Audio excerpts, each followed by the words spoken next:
Dios les bendiga, amado pueblo de Dios. Aquí estamos nuevamente en la presencia de Dios, y aunque les suene fuerte, en la presencia de Dios, recuerden, donde hay dos o tres reunidas en su nombre, allí estoy Dios. Allí estoy Dios. Allí estoy yo, dice Jehová. Y aquí habemos dos o tres reunidos, y estamos reunidos en su nombre.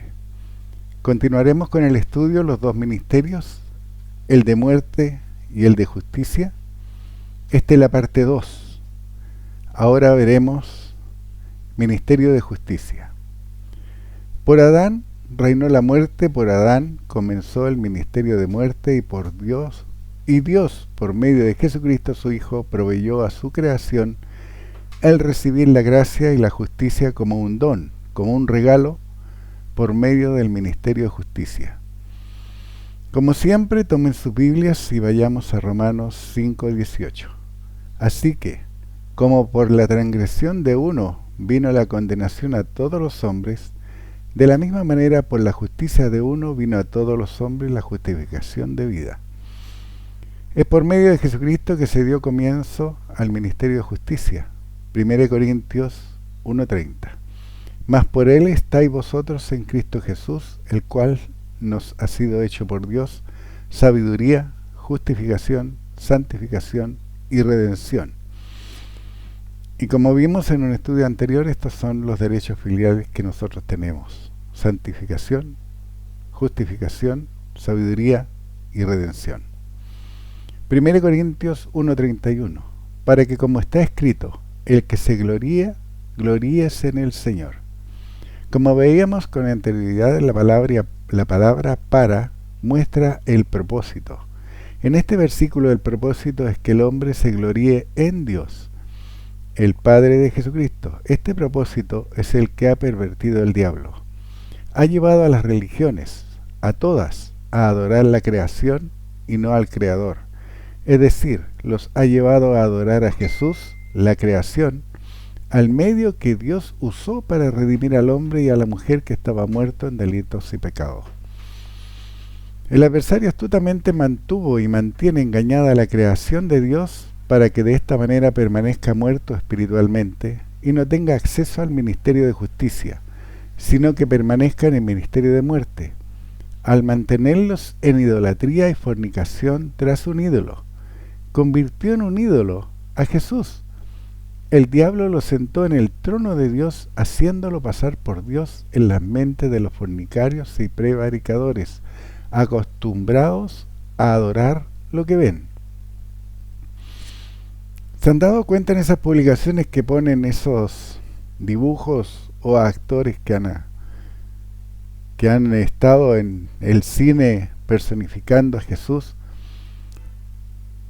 ¿Se han dado cuenta en ello? Y siempre son blancos, siempre son rubios y de pelo largo. Y olvidan lo que Dios dice, que es deshonroso al hombre dejarse crecer el cabello, y que en el oriente no hay rubios, hay gentes morenas, de cara tosca. Y también está escrito que veríamos al Salvador sin hermosura, para que le deseáremos. ¿Se acuerdan? 2 Corintios 3:4. Y tal confianza tenemos mediante Cristo para con Dios. 2 Corintios 3:5. No que seamos competentes por nosotros mismos para pensar algo como de nosotros mismos, sino que nuestra competencia proviene de Dios. 2 Corintios 3:6. El cual asimismo nos hizo ministros competentes de un nuevo pacto, no de la letra, sino del Espíritu, porque la letra mata, mas el Espíritu vivifica.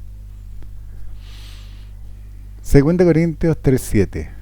Y si el ministerio de muerte grabado con letras en piedra fue con gloria, tanto que los hijos de Israel no pudieron fijar la vista en el rostro de Moisés a causa de la gloria de su rostro, la cual había de perecer. 2 Corintios 3:8. ¿Cómo no será más bien con gloria el ministerio del Espíritu? 2 Corintios 3:9. Porque si el ministerio de condenación fue con gloria, mucho más abundará en gloria el ministerio de justificación. El pueblo de Israel veía la gloria de Dios mientras vagaba en el desierto, de día en una columna de humo y de noche en una columna de fuego. Vieron todo el poder de Dios en manifestación cuando hizo brotar agua de la peña, cuando les dio maná del cielo, cuando les alimentó con codornices, o como les daba poder para vencer a los pueblos que encontraban a su paso. Y aún así se hicieron un becerro de oro para adorar. ¿Cuántos de este pueblo que salió de casa de servidumbre, que salió de Egipto, murieron a consecuencia de su desobediencia? Pero aún así, a los descendientes del pueblo de Israel Dios mandó la salvación por medio de su Hijo, y aún con su primo Juan Bautista les anunció la venida del Mesías. Pero, ¿qué hizo ese pueblo? Pidieron que se les diese un homicida y permitieron que sus mentes fueran influenciadas por un espíritu diabólico asesino, participando de la muerte del Cordero Pascual, de Jesús, el Cristo, en la cruz, tanto ellos como sus líderes religiosos. Romanos 11:11. Y agóbiales la espalda para siempre. Digo pues, ¿han tropezado los de Israel para que cayesen? En ninguna manera. Pero por su transgresión vino la salvación a los gentiles para provocarles a celos. Pero como ellos no quisieron oír ni quisieron creer, traspasó esta salvación a nosotros, los gentiles, los que no somos descendientes de las 12 tribus de Israel. Romanos 11:12. Y si su transgresión es la riqueza del mundo, y su defección la riqueza de los gentiles, ¿cuánto más su plena restauración? Romanos 11:13. Porque a vosotros hablo, gentiles, por cuanto yo soy apóstol a los gentiles, honro mi ministerio. Romanos 11:14. Por si en alguna manera pueda provocar a celos a los de mi sangre y hacer salvos a alguno de ellos. Pablo era israelita por descendencia, había sido educado a los pies de Gamaliel, conocedor de la ley y celoso por ella. Pero cuando le fue enseñado el ministerio de justicia, primero por el discípulo Ananías, que le ministró, y posteriormente por los creyentes que caminaron con Jesús, él tenía la esperanza que los israelitas se salvaran. Pero luego Dios le inspiró a dedicar su ministerio a los gentiles, y que Pedro se abocaría a los judíos, los descendientes del pueblo de Israel. Y como vimos, fue tanta la presión de los celosos por la ley, que terminó por dejar de lado la salvación por gracia y volvió a seguir las obras de la ley. Y eso lo vimos en detalle con la vida de auge y caída de la iglesia del primer siglo. Veíamos cómo Pedro transó, cómo Pedro se volvió a la ley, porque se dejó rodear por gente celosa por la ley y se dejó influenciar por ellos y siguió los mandatos de ellos. ¿Se acuerdan que fue a la casa de Cornelio con gente que circuncidaba? Romanos 11:15. Porque si su exclusión de la reconciliación del mundo, ¿qué será su admisión sino vida de entre los muertos? Pablo sabía que todos los israelitas o judíos eran las primicias, que eran siervos de Dios, pero Dios les mostró que estaban muertos espiritualmente, solo eran cuerpo y aliento de vida, o alma. Hechos 15:4. Y llegados a Jerusalén, fueron recibidos por la iglesia y los apóstoles y los ancianos, y refirieron todas las cosas que Dios había hecho por ellos. Hechos 15:5. Pero algunos de la secta de los fariseos que habían creído se levantaron diciendo: es necesario circuncidarlos y mandarles que guarden la ley de Moisés. ¿Se acuerdan que Pablo había llegado a hablar con Pedro? Y Pedro había permitido que dentro del cuerpo de Cristo, esa casa creyente, la iglesia, hubieran fariseos. No habían dejado su religión de lado. Seguían siendo fariseos. Y dice que habían creído. ¿Pero qué habían creído? Lo mismo que las religiones creen hoy. Partes de la Biblia, las partes que les conviene, las partes que les gusta, las partes que entienden. o las partes en que su religión las tiene como doctrina, y las siguen al pie de la letra, pero dejan todo lo demás. ¿No tienen la mansedumbre de Apolos? Apolos, siendo poderoso en la Escritura, permitió que 2 discípulos, Priscila y Aquila, le enseñaran más exactamente el camino del Señor. Pero las religiones no se permiten recibir la sana doctrina. No se les permite salvarse. Los mantienen cautivos en esas prisiones que son guardadas por espíritus diabólicos que los subyugan y los llevan a la perdición. Hechos 15:6. Y se reunieron los apóstoles y los ancianos para conocer de este asunto. Hechos 15:7. Y después de mucha discusión, Pedro se levantó y les dijo: varones hermanos, vosotros sabéis como ya hace algún tiempo que Dios escogió que los gentiles oyesen por mi boca la palabra del evangelio y creyesen. Romanos 11:18. No te jactes contra las ramas, y si te jactas, sabe que no sustentas tú a la raíz, sino la raíz a ti. Romanos 11:19. Pues las ramas dirás, fueron desgajadas para que yo fuese injertado. Romanos 11:20. Bien, por su incredulidad fueron desgajadas, pero tú por la fe estás en pie. No te ensoberbezcas, sino teme. ¿Qué Dios nos está mostrando? La raíz es nuestro Padre Celestial. Y ese pueblo que Él había escogido fue desgajado, fue dejado de lado, porque no creyeron lo que Dios había hecho disponible. Y a los gentiles, a los que se nos hizo disponible esta salvación tan grande, nos dice que no debemos de sentirnos superiores a ellos. No debemos sentirnos, como hay alguna religión que dice, no, nosotros somos el pueblo escogido de Dios. Y otros se dicen que son los únicos que tienen la verdad, olvidando que la verdad no lo tiene a ellos.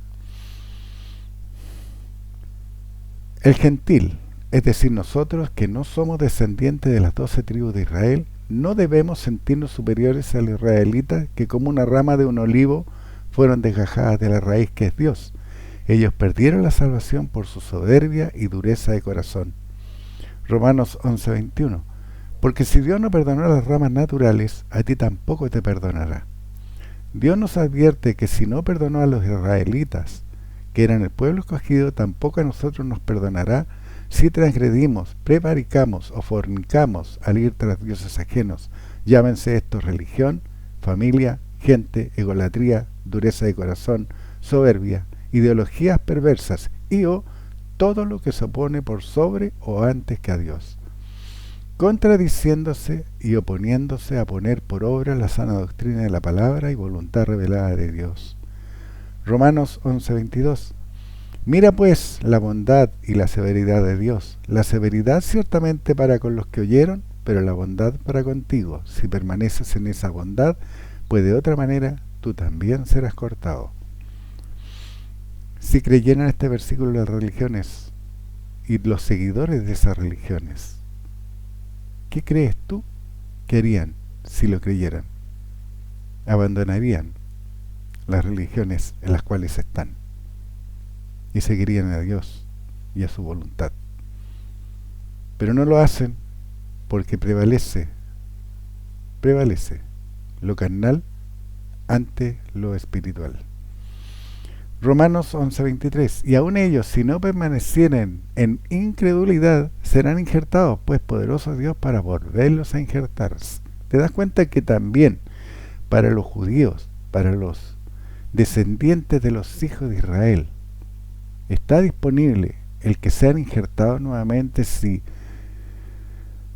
reconsideran su incredulidad y reconocen su error y vuelven a la senda correcta? ¿Te das cuenta? Sigue siendo lo mismo. Y aun ellos, si no permanecieren en incredulidad, serán injertados, pues poderoso es Dios para volverlos a injertar. Romanos 11:24. Porque si tú fuiste cortado del que por naturaleza es olivo silvestre, y contra naturaleza fuestes injertado en el buen olivo, ¿cuánto más estos que son las ramas naturales serán injertados en su propio olivo? Romanos 11:25. Porque no quiero, hermanos, que ignoréis este misterio, para que no seáis arrogantes en cuanto a vosotros mismos, que ha acontecido a Israel endurecimiento en parte, hasta que haya entrado la plenitud de los gentiles. ¿Cuál es la plenitud de los gentiles?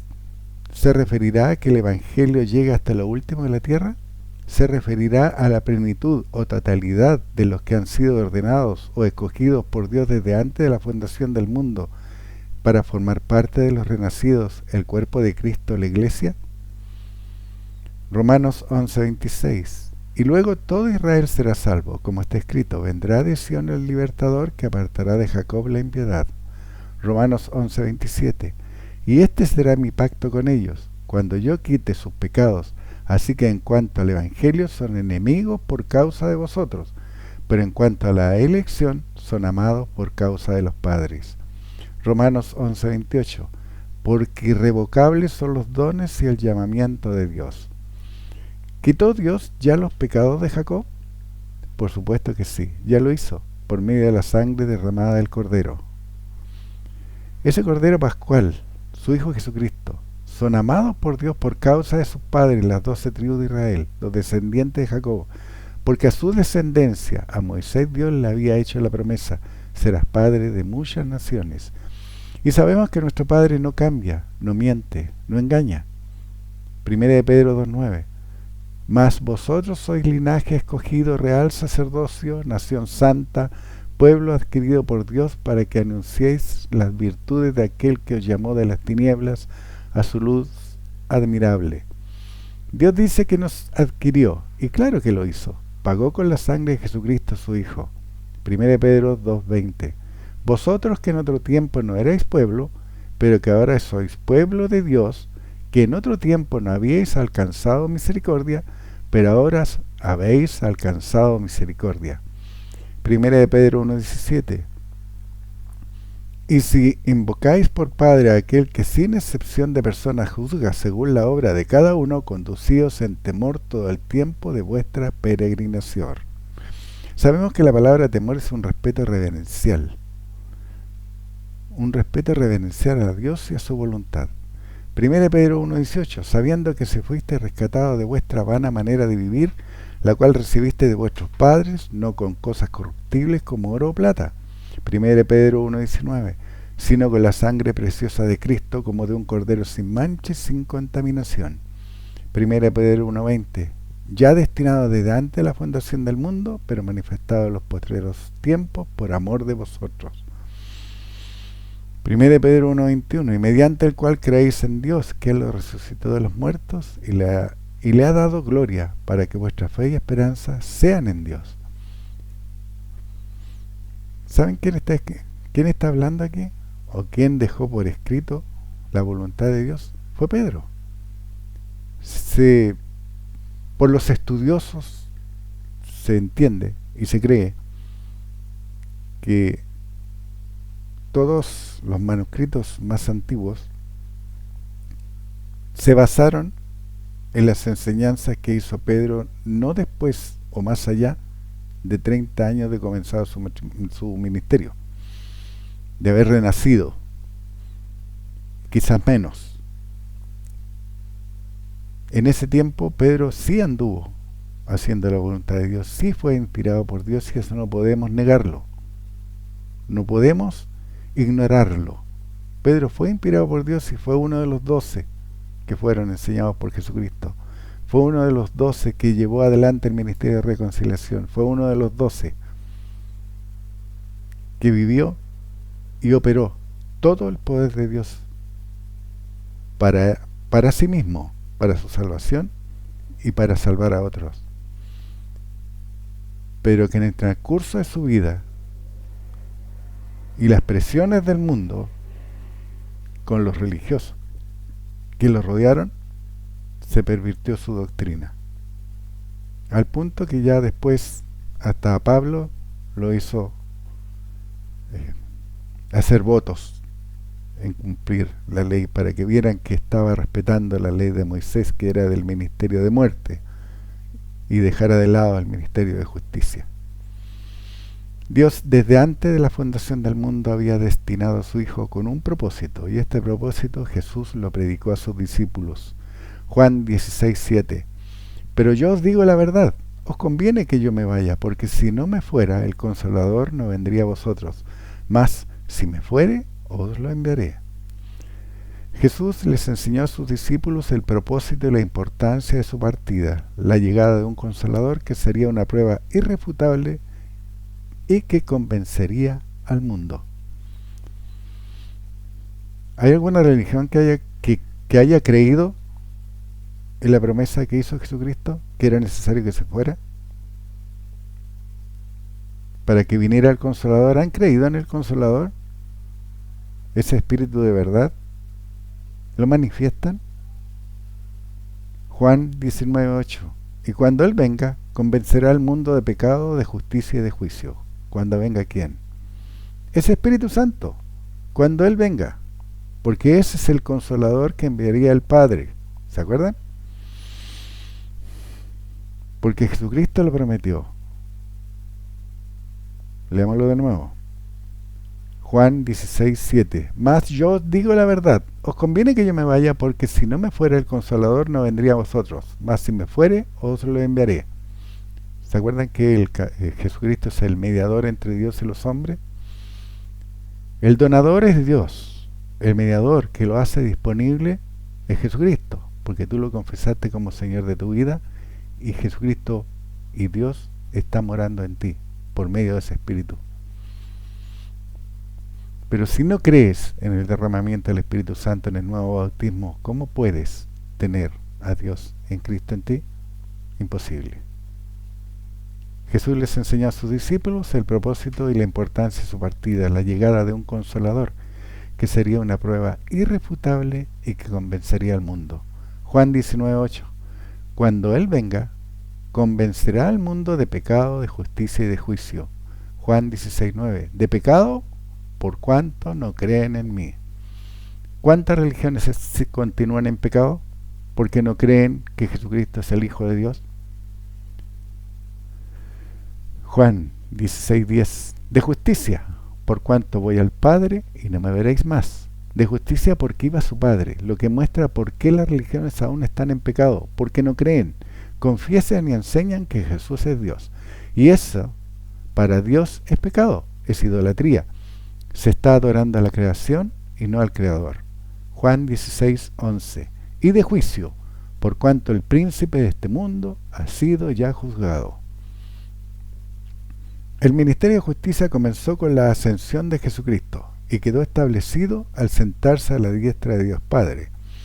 Al escudriñar las Escrituras nos damos cuenta que aparece un orientalismo, el sentarse. Lo que muestra el sentarse es un término, un cumplimiento, o que se ha completado algo. Esto lo podemos ver en Lucas 4:19. Jesucristo está leyendo Isaías en este momento y dice Lucas 4:19, a predicar el año agradable del Señor. Así que para aquellos que piensan que Jesucristo anduvo 3 años en la tierra, anduvo solo 1.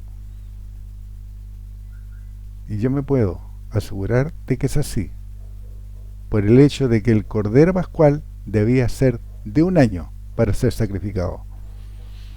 Y aquí Jesucristo dice a predicar el año agradable, no dice los años, dice a predicar el año agradable del Señor. Lucas 4:20. Y enrollando el libro lo dio al ministro y se sentó, y los ojos de todos en la sinagoga estaban fijos en él. Lucas 4:21. Y comenzó a decirles, hoy se ha cumplido esta escritura delante de vosotros. En el oriente bíblico, cada vez que se leía la palabra de Dios en los templos, el que leía estaba de pie, y cuando terminaba la lectura se sentaba, mostrando con ese gesto que había terminado o cumplido su lectura.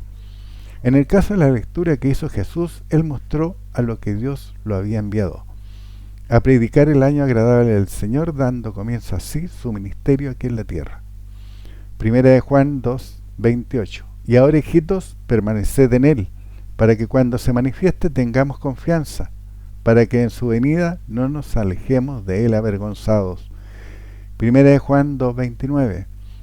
Si sabéis que él es justo, sabed también que todo el que hace justicia es nacido de él. Dios, en su palabra revelada, nos llama hijitos, y que debemos permanecer, no dice fluctuar, debemos permanecer reteniendo el terreno espiritual ganado por Jesucristo, sabiendo que él es justo. Por lo tanto, nosotros los que renacimos debemos hacer justicia, llevando adelante en nuestro ministerio, el azar de la tierra, llevando la luz de la palabra de Dios al mundo, deshaciendo las obras infructuosas de las tinieblas.